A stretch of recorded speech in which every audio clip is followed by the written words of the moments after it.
Last Friday, the German government officially passed the GKV-Beitragssatzstabilisierungsgesetz to fix our public healthcare system.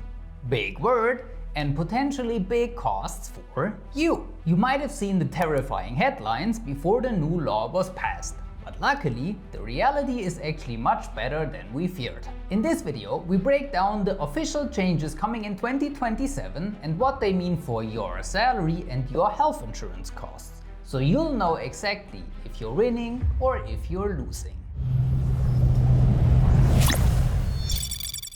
This new law is supposed to be a massive milestone because it wants to fix the financial emergency the public healthcare system is in. In 2024 alone, public health insurances lost 6.2 billion and the health fund another 3.7 billion, so almost 10 billion in total. And 2024 was no outlier. Public expenses are growing by up to 9% every year, while income only grows by about 3%. Oopsie daisy. The German government itself predicts that without new reforms, the deficit could grow to 15 billion in 2027 and up to 40 billion in 2030. That's when your public health insurance premium would rise to almost 20% of your salary. And that's just 3.5 years away. The health ministry had to act fast, and they have to fix a lot of structural problems permanently. And that's what they tried to do with the GKV-Beitragssatzstabilisierungsgesetz, a list of changes that send shockwaves through the country. Let's play a game of proposal versus reality, so you can see which changes actually made it into the law passed last Friday and if you're winning or losing. Let's start with one of the most critical safety features of the German employment system, your sick pay, also known as Krankengeld in German. If you get seriously ill and you cannot work, your employer continues paying your salary for up to 6 weeks. And when he stops paying your salary, health insurance steps in to pay a replacement income for up to 1.5 years. Normally, your public health insurance compares two numbers, 90% of your net with 70% of your gross. And your sick pay will be whichever number is lower, of course. Let's make an example and say you earn a solid 5,000 euro gross per month. Then your sick pay would be 3,500 euro, which is almost the legal maximum because more than 135 euros a day is not possible.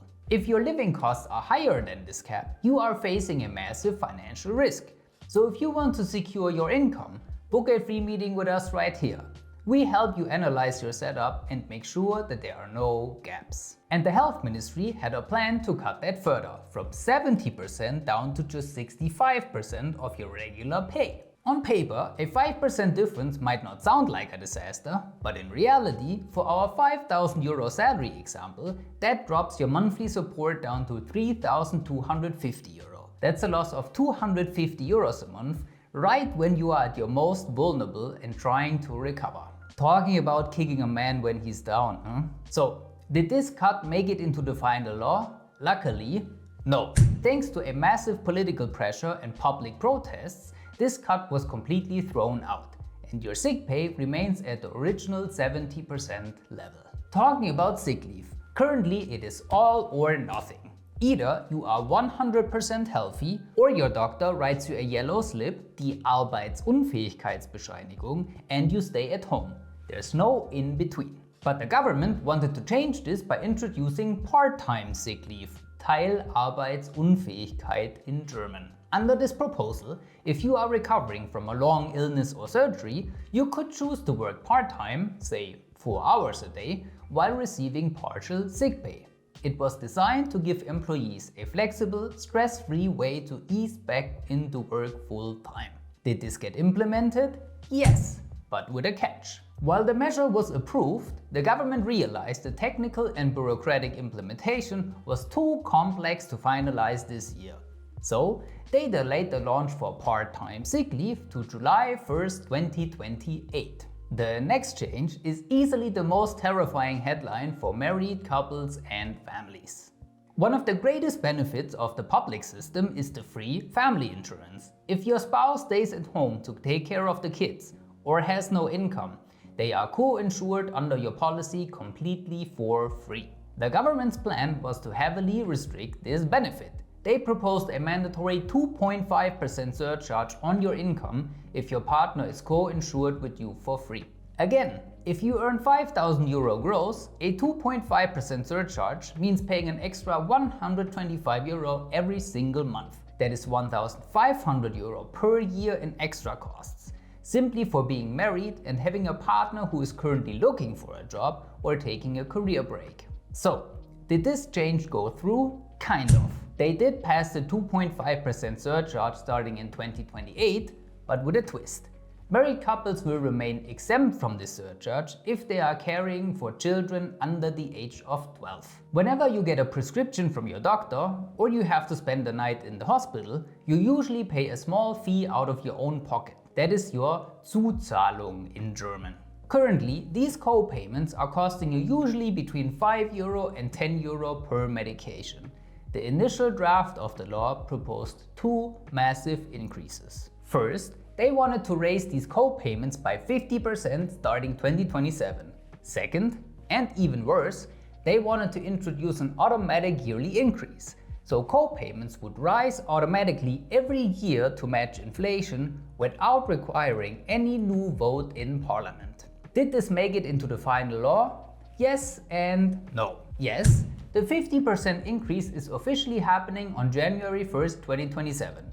So your standard prescriptions will now cost between €7.50 and €15. And no, because automatic yearly increases got deleted in the final vote. So there will be no automatic price increases in the future.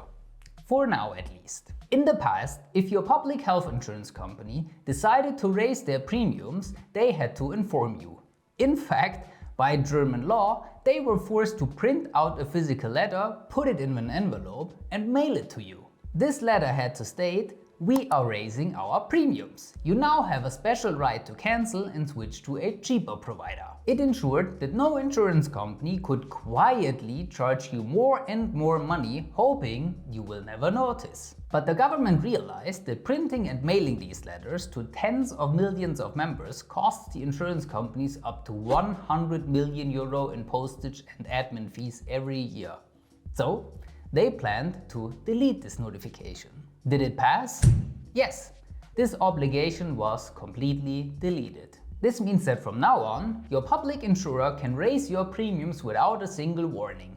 The only way you will find out is when you look at your payslip and realize your net salary has dropped. Talking about premium increases. To balance the books of the public healthcare system, the government has set a strict savings target. In the initial draft of the law, the Health Ministry calculated that they need to find $16.3 billion for the year 2027 to prevent the system from collapsing. I guess our Health Minister Nina Walken has to search in some old pants for that money. Not sure where else she wants to casually find €16.3 billion. This is a massive sum. To meet this target, the government planned to increase the public salary threshold, the Beitragsbemessungsgrenze, much faster than usual. And they want to do other stuff too. Do you think the government sticks to their own savings target? Of course not.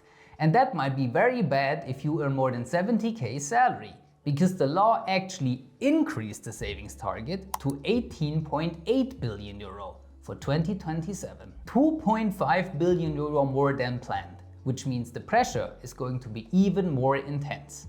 This is why the public premiums are expected to rise significantly in 2027. If you want to cut your health insurance costs, book a free meeting with us right here and watch this video next. Thank you for watching this video until the very end und bis zum nächsten Mal.